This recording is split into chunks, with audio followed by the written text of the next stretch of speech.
Y'all ready to head off the trails? I'm the Cryptid Huntress, Jessica Jones, and I'm ready to take you on a mysterious journey right now. We welcome you to Spaced Out Radio's Off the Trails right here on the Spaced Out Radio YouTube channel.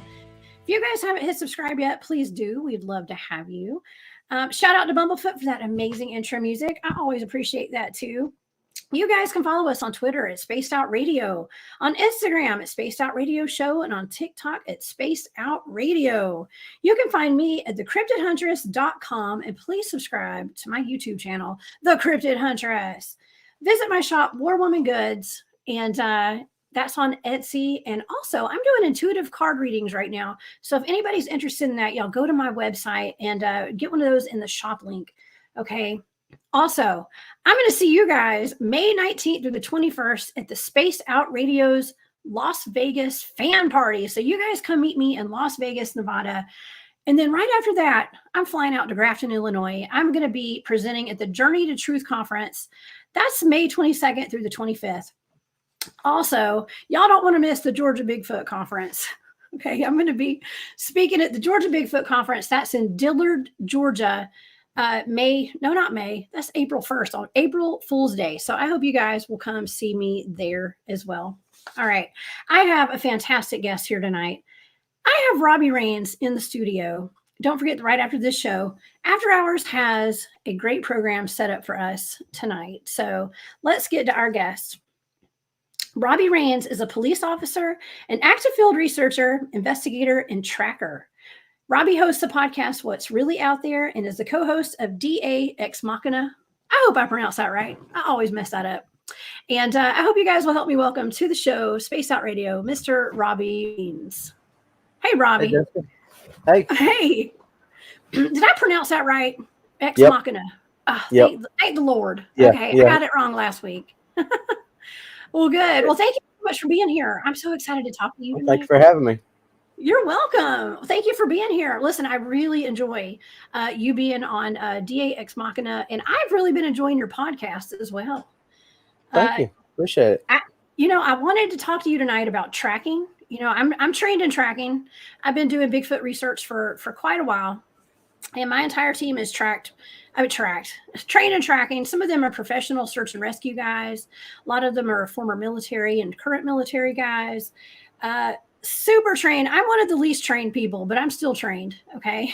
So, but when I started going in, like looking at all your podcasts and stuff, you are not only into just tracking, you're into everything paranormal.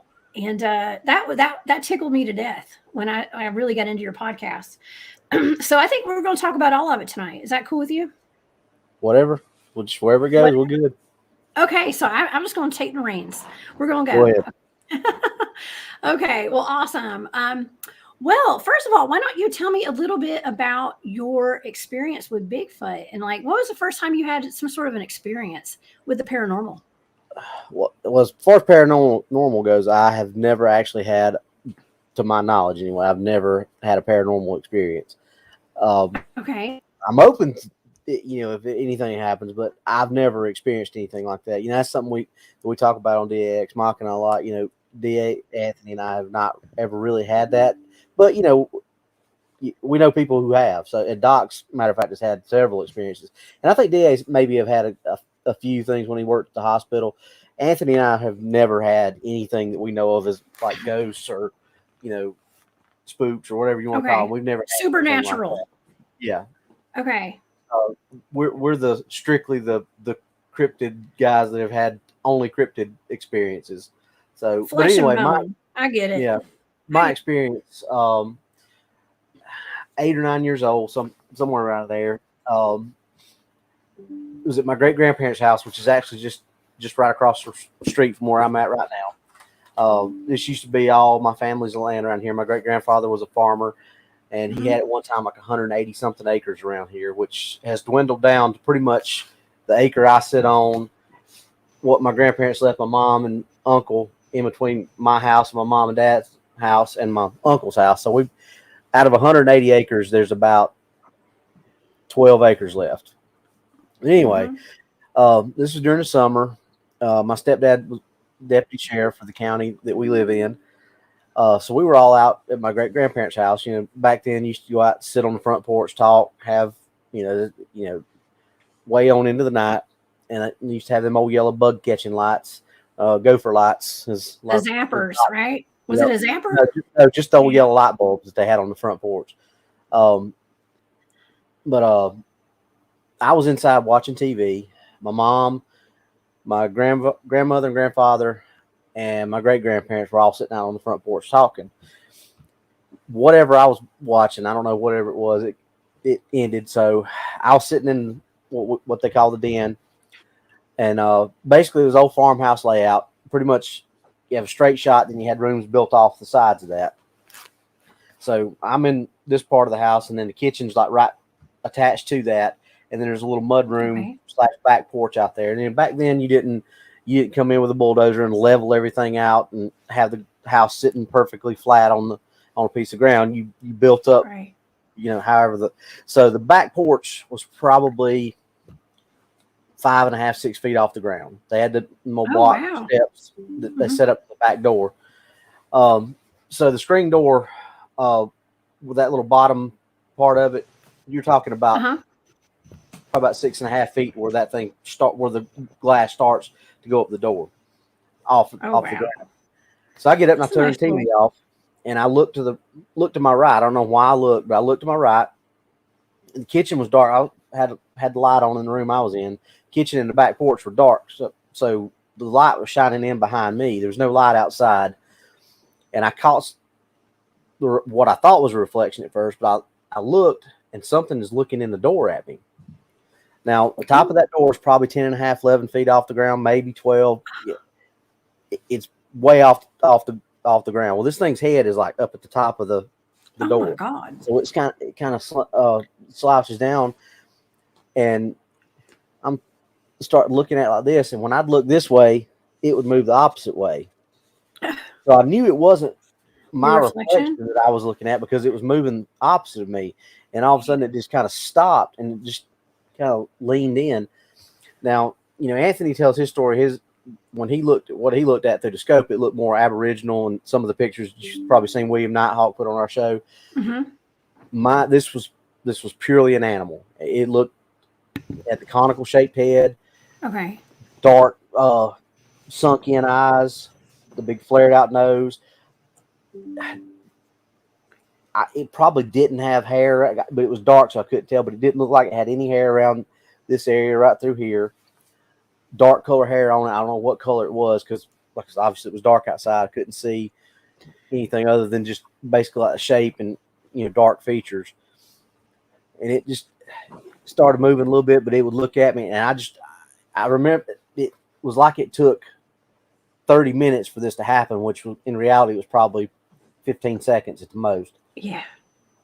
But once that terror set in of what I was looking at, you just had that feeling, that wave of cold terror coming down your body, and the hair on your arm standing up the back of your neck. I took off at the front door, and I started. I was bawling the minute I went outside the door. Telling my mom, I said, "Get Dad here. I want Dad here. I want Dad here." Back then, there was no cell phones where you just call and say, "Hey," you had to call dispatch. Yep. Tell them what you wanted. Dispatch had to call him on the radio. Then he had to drive somewhere where there was a phone and make the phone call. So I said, if you can't get Dad here, get my uncle here. I want Uncle Brian here. This is my mom's younger brother. Uncle Brian was a big guy. Still is a big guy. But he was 6'5", probably at that time close to 375. He played football. So, I knew my dad or my uncle was going to protect me. That's all I want. That's all I cared about at that time.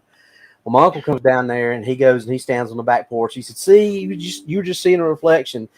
And like I said, my uncle was 6'5", and I said, "No." He said, "Well, where was its head at?" I said, and I pointed up. It was probably about 2 feet above where the top of his head was. He was standing on the top step on there. His head come middle ways of that second glass in that storm door. So this thing's head was way above where his head was. It was summertime, so that ground outside was real hard packed. At least they told me there was no tracks. Nobody saw any tracks. DA and I've shared a couple of theories about that. We feel pretty sure that there was things that I probably wasn't told, because not long after that, they went out in the swamp behind the pasture looking for a bear. Mm-hmm. But back then, you're 8 years old, you're not thinking and connecting the dots. Oh, they were actually looking for something, because my stepdad never believed me. He started talking about something that they came up with, and or that was in the Police Beat magazine that he used to get, which is the pareidolia stuff. But basically, the picture on the cover looked like this big monster, and the next pictures, the lights are on. It's just trash stacked up, making it look like that. He said, "See, that's what you saw, something like that. That's what you saw." And I'm like, "No, that's not what I saw. I know what I saw." Like Corey Haim's line in Silver Bullet, "I saw what I saw." And Silver Bullet, that's a great movie. My favorite werewolf movie. Oh yeah. Next to Dog Soldiers. But that was one thing. Like I said, my dad was was a deputy sheriff and retired from the sheriff's office for 25 years, and then did another 15 years at a local police department as a school resource officer. So 40 plus years of being a police officer. And he said that was one of the things that finally started winning him over to believe me, was in 40 or however many years it was, from the time I was 8 years old till I was in my 20s or 30s. Excuse me, my story never changed once. And he's like, I've interviewed murderers, serial killers, people like, their stories always change. He said, your story never changed once. You might have remembered something here that you didn't remember from the last time, but it didn't change the context of the story. It wasn't like it was 8 feet this time and 12 feet the next time and brown this time and gray this time, or everything was exactly the same. And he said that was something that started leading him to believe that I did see something.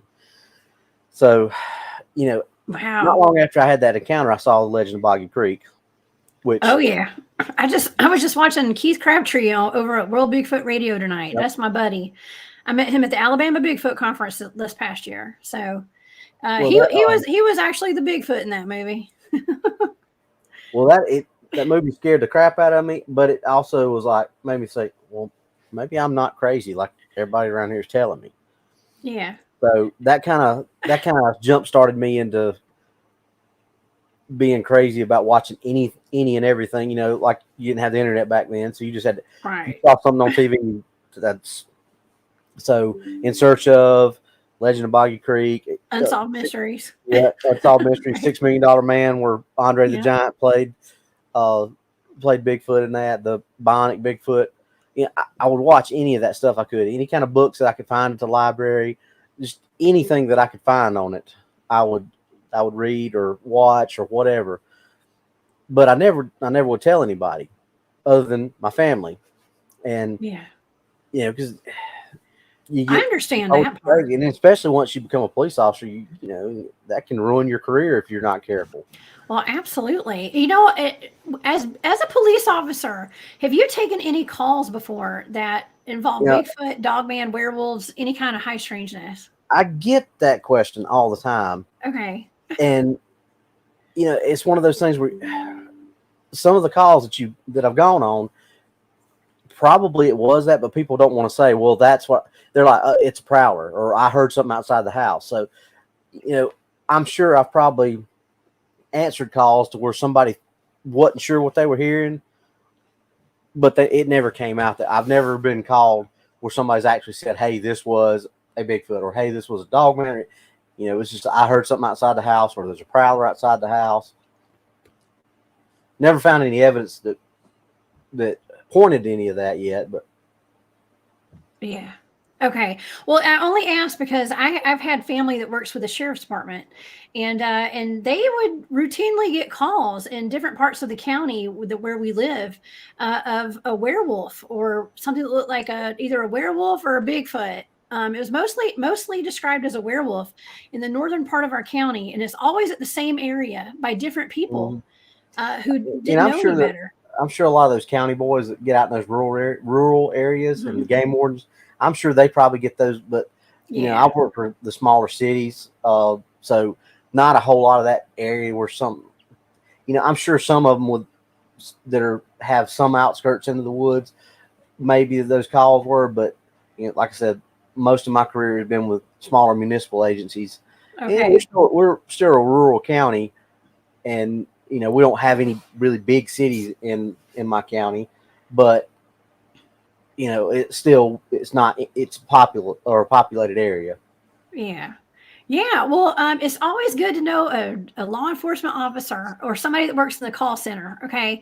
Because those are the people that are going to give you the inside information. And when they know that, like, I'm a Bigfoot field researcher, I go out and I'll do investigations with my team or whatever. They'll send stuff over to us, if they know that we're investigating. So it's always good to know those types of people. I'm just saying it's a good thing.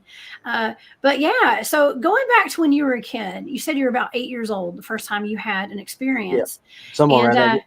okay, I have a son who's 8 years old, and he's just gotten interested in Bigfoot and all. He used to think that he just didn't care. I'd go out. I mean, he does not know how cool his mom is. Okay, first of all. No kids ever know. He has no clue how cool his mom is right now. Okay, he's gonna know one day, but he's finally getting into like the Bigfoot thing and wanting to get out in the field with me. And I've never allowed him to go into the field ever because it's so dangerous where we go. However, I'll take him camping. Okay, and take him to a campsite or something. That's fun, but not where we go research. Well, about 2 weeks ago, I did take him out to the field and I took him on a daytime trip. We spent the night in a campground not too far, and so it was all safe and everything. But he was out there with my whole team, okay, and these are like professional trackers and just seasoned researchers. And we got out this place we researched called the Meadow, okay, and it's obviously not deer season right now because there was deer poop everywhere, okay. And so as far as being a tracker, Robby, I'm just talking about deer poop because you're a tracker, and I wanted to talk about tracking a little bit with the guest, and you're my guest tonight. We're going to talk about tracking a little bit. And so I took my 8-year-old son out there, and he was wanting to have his first Bigfoot experience, and he was really looking forward to it. And when we were teaching him about the deer poop and showing him the different types, like between the bucks and the does, and which direction they were going in, and looking for prints and tracks, he got really upset, and he was like, I didn't come out here to learn about poop. But like, that's such a big part of it. It is such a big part of it. When you're tracking, you got to look for sign and to know where that's a meal source for the Bigfoot. Okay. That's something possibly they're going to be, chasing around and stuff. So I don't know. Like, I figured maybe let's talk a little bit about tracking and things like that. But I just thought it was interesting because my son's the same age that you were when you had your first experience, and he's wanting to have an experience, but he's not really wanting to learn about the poop and all that kind of stuff. So, well, when it comes to tracking, and when I first talked to my chief about going, and he's very pro training, and he's like, you want a class, find it, bring it to me, and I'll get you to it. So, I'd always wanted to learn about this, and it was always something that I've been fascinated with and interested in. We used to watch that old show, Man Tracker, back in the somewhere in the mid '90s, I think, and that always fascinated me that guy could ride out there on that horse and look and say, "Yep, they went that way," and it was just fascinating. And then I was a canine handler, so that's a good show. I did, well, I did tracking with a dog, which is totally different than actually being out there and reading signs and figuring out which way somebody went. So now that I don't have the dog, I was like, well, I still want to do that kind of stuff. So I got on and I found a school in North Carolina, and I took it to chief, and he said, okay, send it to the training officer. And I got to go crawl around in the woods of North Carolina for a week. And it was the hardest class I've ever been in law enforcement, but it was also the most fun and the most rewarding. I was talking to DA just about every night when I got back in the hotel room, and I'm dead because it was so tiring, right? Rough. Yeah, it was. It's very. I'm not young like I used to be. So most of the guys that were on my team were like 24 years old. So I could have been every one of them's dad, and it's just. But the old man kept up with him, so. Yeah, listen, tracking is no joke, and it's actually really, it's very tedious and it takes a long time. Like you can't just learn tracking in one day. Okay. I mean, No. you can learn the basics, but it You takes can a learn kind lot. of sort of what to look for, but learning all these, because I'm still learning in it. I mean, every time I go out and look at a track or, try to find a trackway or, whether it be in the field for cryptids or, law enforcement wise, you're constantly learning and adding to that toolbox. Right. Yeah, I mean, when you're doing serious research out in the field, I think it's a good idea to have as many tools in your toolbox as you can. And but tracking is like one of the top skills you have to have if you're going to be doing Bigfoot research or any kind of cryptid research. There's so many different types of tracks if you got to know if you're looking for dogman, Bigfoot, lizard man. You're out in South Carolina, and I see that in chat a lot of people are asking where you live. They want to know the area. Now you're in South Carolina, am I correct? Yeah, I'm in the upstate of South Carolina. Okay. Near Yeah, you Clemson. guys, y'all have some really good cryptids in South Carolina, including the Bishopville lizard man. And lizard man of that's one of my Skateboard favorites. Swamp, Yeah. Well, we actually did Lance. That was actually the last show that Lance and I did together which is actually our most popular show. Funny enough, we got like 130 something views on that, and only like 50 on all the rest of them. But that's one of our most popular episodes is the one on the lizard man. Yeah. Well, I've done several shows on that daggone lizard man. Okay. And I can tell you from what my research has looked into, and I know that you're very much flesh and bone. You're not so much into the supernatural aspect of all this. I'm into all of it. Okay. I think all of it pertains to these cryptids personally.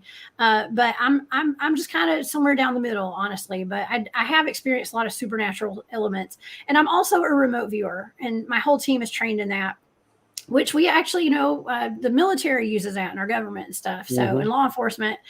But yeah, I've remote viewed this lizard man of Skateboard Swamp, and my data suggested that it was like a reptilian type being that lived underground. So go figure, right? Yeah. And Lance and I talked about that on that show, and Lance hunts alligators down in the lower part of the state, and he was telling a story. He was telling a story as for the context of it. They were down there and they were in one of those little canals, and it was like 2 feet of water. And there was a 10-foot, 550-pound alligator in 2 feet of water, and they never saw it until. Ew. Yeah. So, that's a big animal hiding in 2 feet of water. So, yeah. And that's another illustration of the show that if an animal doesn't want you to see it, you're not going to see it. No. In camouflage. Listen, not only have I done tracking courses and things like that, and we've been learning tracking for many years. We also do something called camo awareness, is what we call it. Okay, camouflage awareness courses and stuff. And somebody can hide right in front of you, right in your face, and you never see them. Okay. Yeah. And you know that. Oh, yeah. So, it's sometimes the best place to hide is right in somebody's face. Yeah.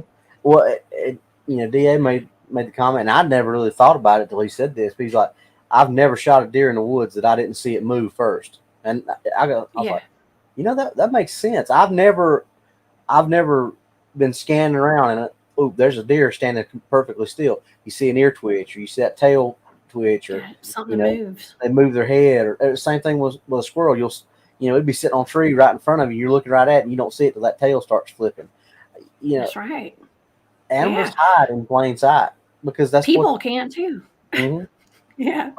Yeah. Well, there have been times where I've gone out in the field and, one of us will have a ghillie suit, we're all in a camo and our green and hoodies and whatever, everybody's kind of camoed out a little bit.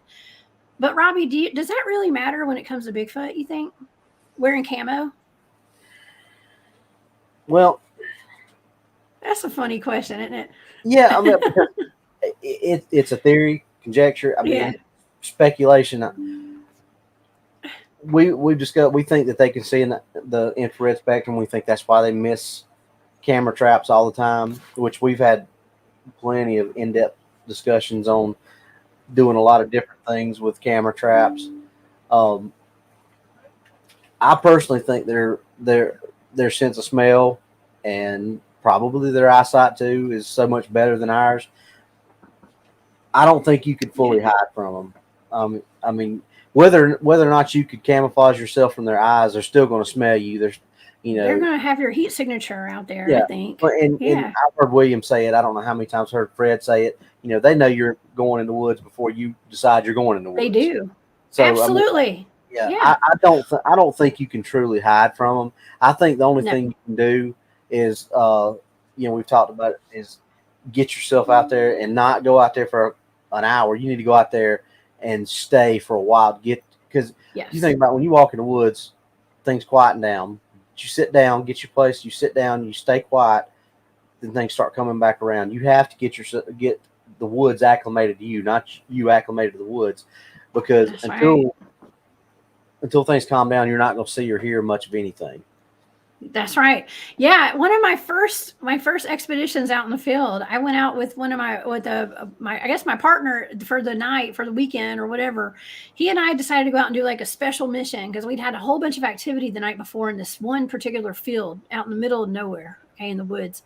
And so we went out. We got out there around 3 PM, and we didn't leave until about, I guess it was like 1 AM or so. And we had so much activity. Not only did we have Bigfoot activity out there, we had a lot of ET, like UFO stuff going on and stuff. And a lot of times when we're out in the field, we have that. It's not just Bigfoot. We experience all sorts of weird stuff. So I don't know if you've ever experienced UFOs and any other kind of. I know you say you're not really big on the paranormal stuff, but have you ever had any other high strangeness out there? Now, one of my coworkers has seen stuff. Now, I say that I haven't experienced any paranormal stuff, but while I was working with a partner one night, the museum across the street from our police department, they've actually done several YouTube shows on it. In Pickens County Museum, if you look that up on YouTube, there's several paranormal investigative groups that have come in and done specials on that. While I was working with my partners one night, I was looking towards the police department. He was looking back at me. He said he saw something. So I guess that's as close as I've come to having a paranormal experience. I was there. He saw it over my shoulder, but I didn't see it. So Fair enough. Well, okay. So we come across a lot of really strange tracks. Okay. Really strange tracks. Actually, there's one point where Bob, we call him Grumpy. Grumpy's on my team. And he was way super deep out in the field, out in the woods. And he came across a little tiny baby human footprint in the creek. Okay. It was like the size of a toddler's foot. Yeah, so but it was just one print, and he's a trained search and rescue guy. He was in the Navy for a long time, and he was a law enforcement officer for many years. That one print, it's baffled him for all these years. Okay, but we've also come across like 3-toed prints, and a lot of times we'll have these prints that just disappear as though they're disappeared into thin air. Okay, and not only that. Okay, and I know people probably ask you this all the time about prints disappearing out of nowhere. Okay, because we get that a lot when we're out in the field. Yeah, I have a theory about that. Okay, well, I want to hear your theory because I hear some people say they could like backtrack and stuff like that. Yeah, and I have other theories on it, but yes. My answer to all that is you don't have to look far. You just have to look at the known animals that we know to get that question answered. Grizzly bears will backtrack. Rabbits will backtrack. Okay. Humans can be taught to backtrack. Right. It's not a hard thing to know how to do. It is a hard thing to recognize because if you just say, okay, I'm following, this. Tracking is not just, oh, there's the tracks, there they go. That's not tracking. That's seeing a trackway and following it. That's not tracking. There are so many subtle differences in what a track looks like that's laid forward or back to front than front to back. Transport is going to be different. Pressure releases are going to be different. Stride, straddle, all that's going to be, the pitch, everything's going to be changed. But if you don't know what you're looking for, like where your primary point of impact is, normally that's with your heel because you're coming down on your heel. And it'll be that part will be sunk in more. But if you're backtracking, your primary point of impact is going to be the ball of your foot. that's going to be sunk in more. So if you don't know to look for something like that, that's little details like that are just going to go by people. So they follow a trackway out into a field. Oh, they just disappeared. Well, what about that big rock you just passed, 10 yards back that way, that they backtracked, jumped up on that rock, then jumped up in a tree and went 30 yards off to the right or to the left, and then dropped down and took off. Okay, could be. Like I said, that's a theory. So it's a theory, and I'm nobody who knows who's right. I mean, I know that could be right. See, I go out with a lot of very seasoned super trackers, okay, that have been doing this their whole lives.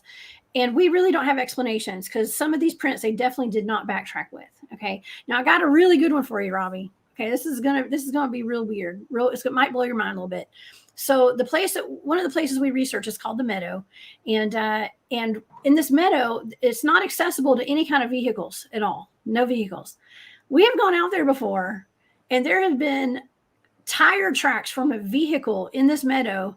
That just a small tire track. It's just like about 5 feet, and it just appears out of nowhere, and it disappears into thin air. Okay, just disappears, like 5 feet of a tire track. Now, what would have caused that? This really happened too. Okay, this is something that was real. We have no idea to this day. Have you ever heard where it came from or where it went? Do I? You ever heard of a drag sled? No, the what? A drag sled. The black sled? No, I haven't. No, a drag sled. Drag sled. Is that? I mean, it could have been like maybe from like a helicopter touchdown or something. I mean, I don't know. Well, a drag sled is what they use to measure skid marks in traffic accidents. Okay. No, I've never heard of that. It's a force gauge, and if you do, because I've seen the guy that used to be my lieutenant, I've seen him do this in dirt, and it'll make a perfect tire. Okay. Impression, but it'll make it for about 4.5 to 5 feet. Oh my gosh! Tipping up on its side, and it'll start cutting into the ground. But it'll look like one tire. Yeah. Roll through a spot of about 5 feet long. Maybe that could have been it then. But I wonder why somebody would have that out in the middle of nowhere. I don't know. I have seen that anomaly, and I've seen the explanation to it. Okay. See, there could be an answer to everything. Who knows? There could always be an answer to it. That's why I love this. That's why I love having you on tonight, so we can talk about it. Because there's so much weird stuff that it blows the normal person's minds. Nothing surprises me. Okay, but if we can find an explanation of this stuff, we need to find explanations to it. And that's the whole point of researching. So so that's why I love this. I love this a lot. So yeah, and. So not only do you guys have the lizard man down there, okay, I do all my research in the South. I'm in Georgia, you're in South Carolina. I haven't really expanded past like Tennessee and Virginia and all up north and all over to the west. But we like to look into local legends and lore, okay, because a lot of times down here with my teams, we know that wherever there's like a local legend or lore, there's going to be a lot of high strangeness there, okay, and so that's kind of where we go. We have tales of giants in Georgia and stuff. Now, how do you feel about giants, Robby? I know they did exist. I believe the Bible. I think so. Goliath was well over, 9 feet tall, or I don't know how exactly those measurements work, but I know I've heard people who know a lot more about the Bible than I do say that he was well over 9 feet tall. So, and I know that there have been bones that have been found that the Smithsonian has conveniently lost, but conveniently, right? Mm-hmm. Yeah, you can't trust them. I swear, if I were to find a giant skeleton, I would not turn it into the Smithsonian. I don't think, but that's just me. I wouldn't turn anything into the Smithsonian. Heck no! Don't call them. I'm actually doing a really interesting show this next Wednesday. My friend Jesus Payan Gonzo from Breaking Bad, he's coming on. We're going to talk about Egyptian artifacts found in the Grand Canyon in caves. There's been Viking coins found in believe DA said Oklahoma. Absolutely. Well, they say that I've heard of it happening. So yeah, they say that actually the Vikings settled here. There were some settlements here, and there were also some like Chinese or some sort of some Asian settlement. I think it was Chinese actually settled here, ancient China. Yeah. And in Georgia, we have Mayan ruins. Okay, so I mean, there's so much hidden from us. It was the Heavener runestone in Heavener, Oklahoma. I knew it was something with Okay. Oklahoma, but it was a Heavener runestone. That's what Wow.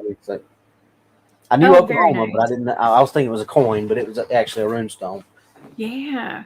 Yeah. There's a lot of stuff hidden from us. And so, yeah, actually down here in Georgia, we had the Okefenokee swamp attack of 1829. I mean, this goes way back. And I know that you and DA and y'all's crew talks about wild men.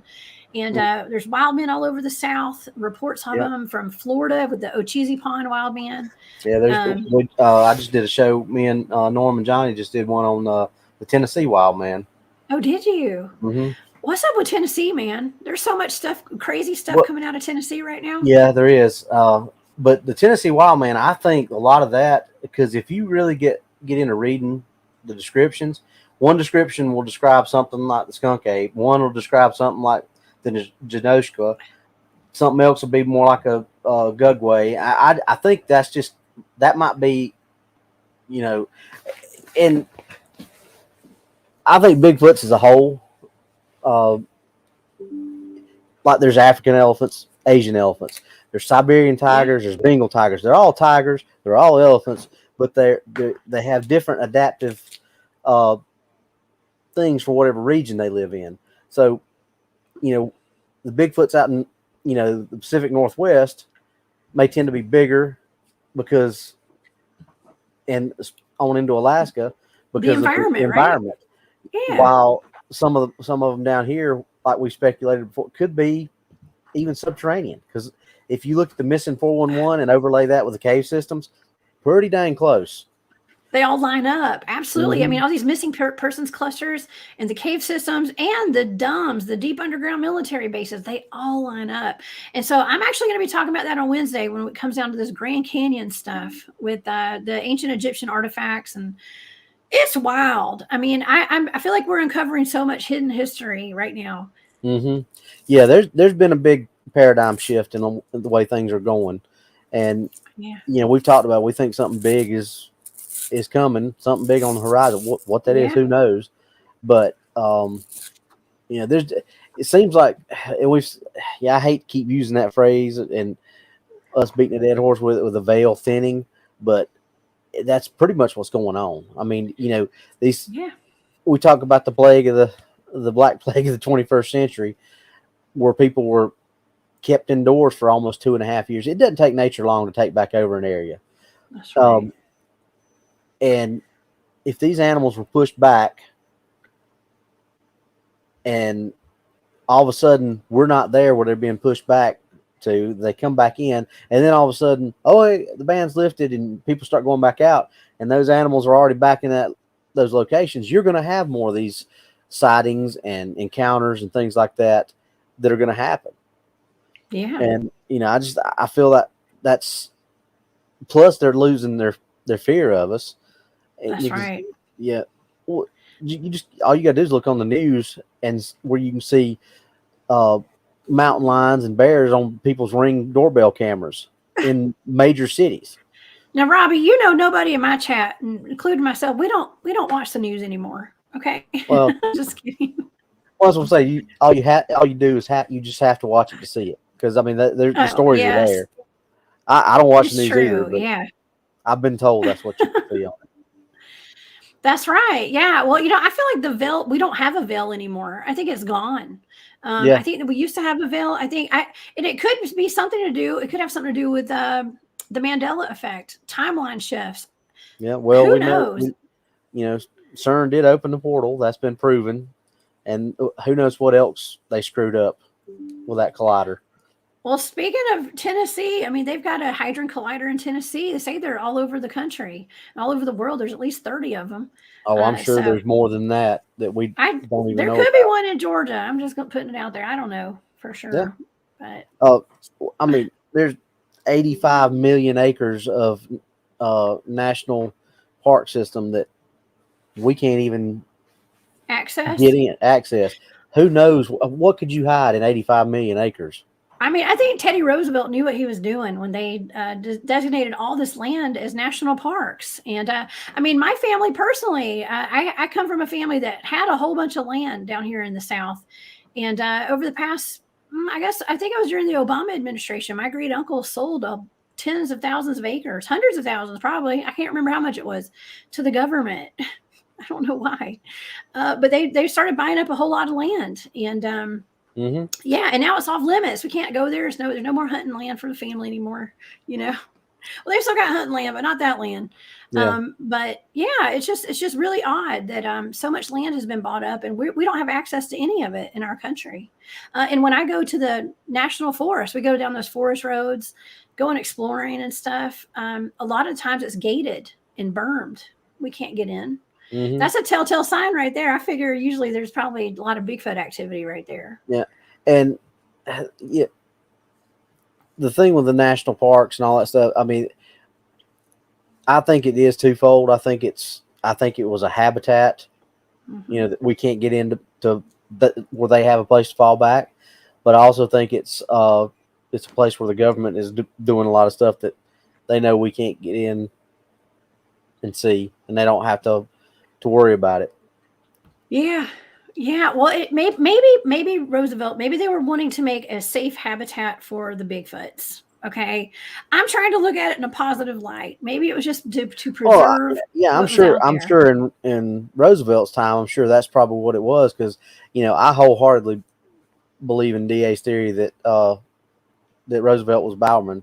I've interviewed, I don't know how many witnesses in my 26 years, and I've never heard a witness give that kind of detail that what or somebody that was not there was just relaying it, give that kind of detail.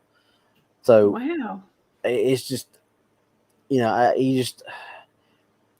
and people who don't understand that and have not sat down with somebody and tried to take a statement from them and tried to, you know, okay, what'd you see?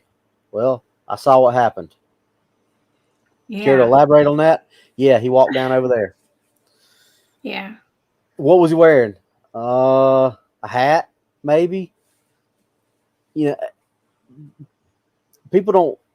You have to pull stuff out of people to get that. So for him to have that kind of detail, to me, based on my knowledge and experience, I think that's who he was. He had the political aspirations, and he knew that would screw him over. That's a very sound theory, and I think DA's right on the money with that. I don't care what anybody else thinks. It makes sense to me, and from a law enforcement standpoint. Taking God knows how many statements from people over the years, you don't get that kind of detail when you're trying to pull it out of somebody. Wow. Yeah, that's true. If they're telling it to somebody because they were there and they're telling it, totally different. But if you're just somebody sitting there, okay, now just tell me what you saw, you're not going to get that level of detail out of that. Wow. Yeah. I mean, how is it like pulling teeth to get information from people sometimes when it comes to cryptids or in general? Well, yeah. I mean, people don't want to be called crazy. And, you know, and I get it because I was the same way. You know, like I said, being crazy by yourself ain't no fun. Right. That's why I hang out with a bunch of weirdos. I love it. That's very true. I know, but you know, are we crazy? I don't think we're crazy at all. I'm a little bit crazy, but in a good way. Okay. Well, we always say, you know, on our channel, you don't have to be crazy to hang out here, but it helps. Yeah. Exactly. Yeah. Wow. I don't know. I wonder sometimes about all the land, and I don't know. I'm very sad that my family sold a bunch of land to our government, to be honest. So we don't have access to any of that anymore. And it makes me wonder too, because my great grandfather had a lumbering company. I have to wonder, like, what kind of stories did he have? What did he know that he never told anybody? Or you know, just like the story with Patty up in Washington, lumbering companies, they used to allegedly they would hire people to come in and eradicate the Bigfoots and stuff out of their land. So I hope that my great grandfather didn't do that, but who knows? Who knows? Seems to be a lot of secrets, a lot of things being exposed. I wish I could talk to him today. Yeah. But yeah. Well, I don't know. and I can remember hearing my great grandmother and my great grandfather talking about boogers. Boogers, And like booger holler. like boogers in the wood. And boogers will Yeah, get I know. you. Right? Yeah. So, what were they talking about? And why was it? Bigfoots, Why was it? right? So, well, yeah, I know that, but what I'm saying is, what else would they be talking about? And why was it so nonchalant about it? I Yeah. mean, you Because it was just a part of find their lives. yeah, you find me a Yeah. parent nowadays, even that lives out in a rural area, that's going to tell your child, hey, don't go out in the woods or Bigfoot's going to get you. Kids will be like, what? I'm not going out in the woods anyway. I'm playing Xbox. I mean, Right. Well, that's part of what's wrong right now. Okay. And that's why I try my best to get my son out in the woods as much as I can. And we live out in the country kind of. And so we're out in nature every day. And I'm proud of that. I'm happy with that. My son does not play video games, but society, like everybody's being moved into like kind of herded into little cities and smart cities and things like that. And people have just lost touch with nature. And I think it's so important for everybody to get out and hit that reset button, because it's just something that's mhm. energetic about it, where we need to be in touch with nature to be able to connect with nature and connect with earth. So important. Robbie, it's super important. And you've got kids too, right? I think you mentioned your kids might be grown, but Yeah. My son's um, 24, my daughter's 19. So, yeah. Did you have them out in the field and out in the woods when they mhm. were kids? Yeah. Yeah, I would put my son and daughter up against shooting up against just about anybody. So they both Yeah. had guns and knives and bows and arrows and things in their hands since they were old enough to walk. Oh, So wow. That's yeah, amazing. Yeah. Yeah. yeah, That's me. they know how Listen, to. yeah. My dad had me shooting guns when I was a little kid too. He also had me driving race cars when I was a teenager. So it is Yeah, what, whatever. hey, Yeah. every little skill It's helps. fun. Yeah, right. Yeah, we had a good childhood, and that's what the best we can do for our kids is give them a good childhood. Especially now, there's too much craziness going on. Turning those TVs off, getting them off those video games, and getting them out on a lake or in a field, Yeah, chasing Bigfoot. Okay, and learning how to track and learning how to do these things, and going and teaching them about poop.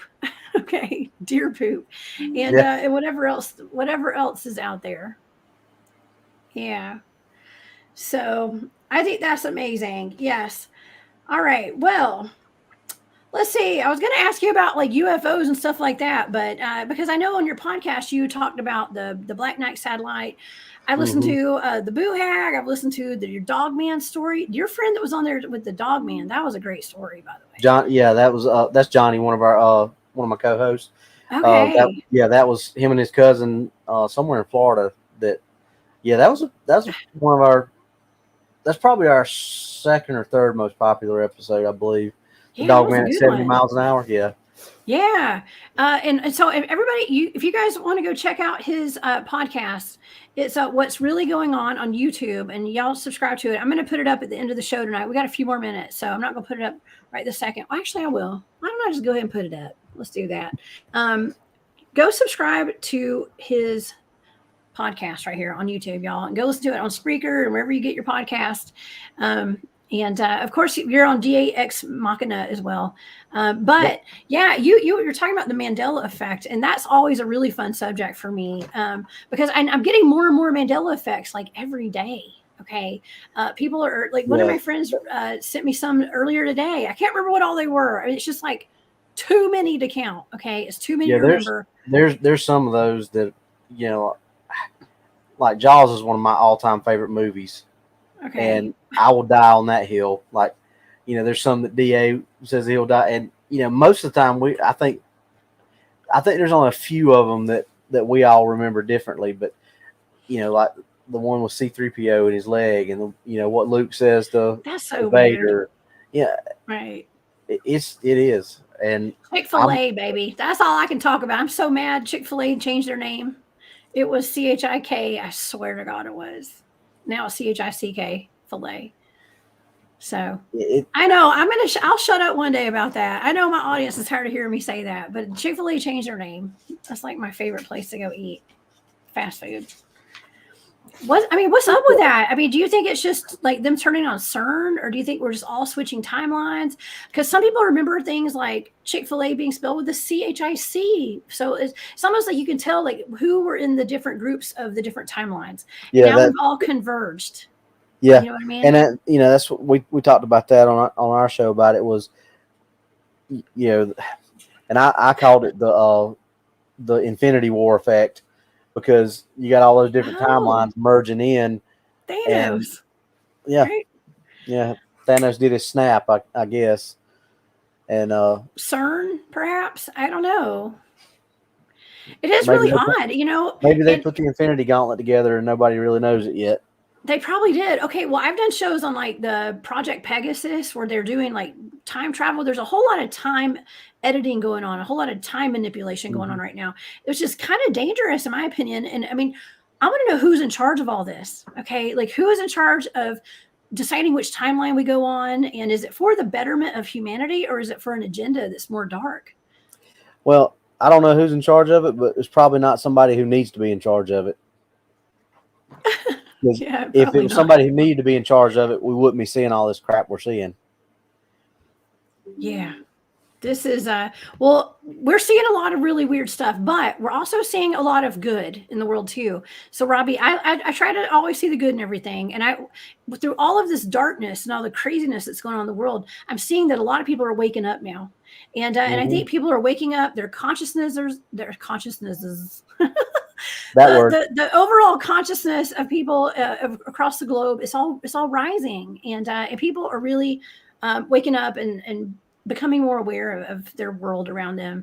And I think that learning tracking and being aware of your surroundings and being out in nature really is a good stepping stone to just raise your awareness, is in general as a whole. So yeah, because and that was one of the things that that I picked up on. The guy that was thanks to you. we had 3 people out there that that was teaching the class. The owner and his son, they both had tracked Talon, the guy, Larry's son, he had tracked with DEA and somebody else. I can't remember who Talon tracked with, but Larry was in the military and he tracked with he trained everybody from the Navy SEALs, Marine Force Recon, everybody. Well, the guy that was my group leader was a former Special Forces for the Army. He was he just said Special Forces, but when he gave his job description in Vietnam, I'm pretty sure he was Mac VSOG, which, if you know what that is, that's some pretty deep, dark stuff. I mean, his call sign was Slapjack. His job was to sneak up behind enemy patrols and take out the last man in the line with a slapjack, knock them out, and take them back to their base to be interrogated. Interrogated. That sounds rough. An interrogation is an intense conversation with somebody to gain the knowledge that you were wishing to gain out of their brain. So yeah, it's fun. We got out there in the woods with him, and we went through our whole evolution with everybody going through what they're supposed to do. And he's like, "Well, why don't y'all track me?" And he takes off in the woods, and I looked at him, all them young guys. They were like, "Yeah, Scott, my boys. Let me tell you something. Coming from the old guy, he's gonna get out there in the woods and he's gonna snap and he's gonna kill every one of us if we ain't careful. He's gonna have flashbacks, and we're all gonna die." But yeah, Dave was a scary guy, and some of those guys from North Carolina, from the agencies up there, they knew him. And there's one guy said, "I know his address, and if I ever get the call on the radio to go up there because of a domestic, I'm going to the police department or sheriff's office, and I'm turning my stuff in, and I'm going home." He said, "I'm not going up there." He said, "I know what he has. I know what he can do." So there's people out there that are on a different level, and those are the kind of people. Don't mess with them. Yeah, but those are the kind of people you want training you. Yes. To keep your head on a swivel You don't want somebody that just goes out and says, "Look at that impression Right. in the dirt and tell me which way they went." That's why I love my team, and I will not go any further into detail. That's why I love my team. I feel you. Yeah.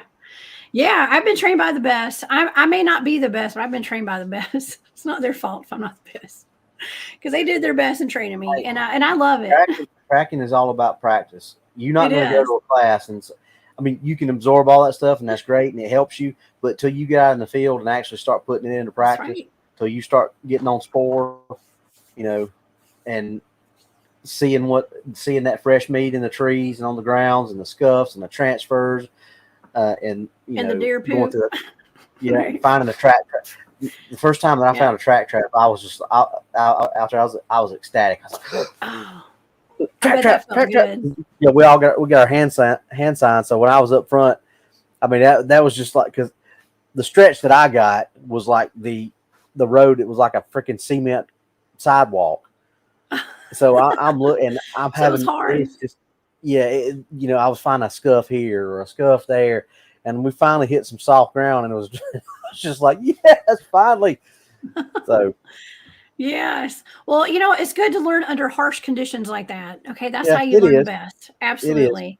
Yeah, it makes you a better tracker. And so you're one of the best. I love it, Robby. Thank you so much for being here. Oh, This thanks hour for having went me. I by so enjoyed it. fast. Yes. Oh my gosh. Well, please come back and see me again. And we'll Anytime. talk more. We'll talk more cryptids. I mean, you're into so much. So we're going to talk more than just tracking next time you come on. Okay. Yeah. And also let's show everybody where they can find you. Okay. You've got your podcast, what's Mm-hmm. really out there. And also I don't know. So that's a podcast. So DAX Machina. What is that? Mm-hmm. Every Wednesday and Saturday night. Every Wednesday and Saturday night. Mm-hmm. Okay. All At right. yep. What And time? What time are we're y'all? on 9 Central. Yeah, or Central 8 time. Central? Obviously, Okay. it's 9 for me. It's 8 for DA. So I'm Eastern. That's yeah, right. it's Me and you 9 are for East you. Coast. Yeah. Yeah.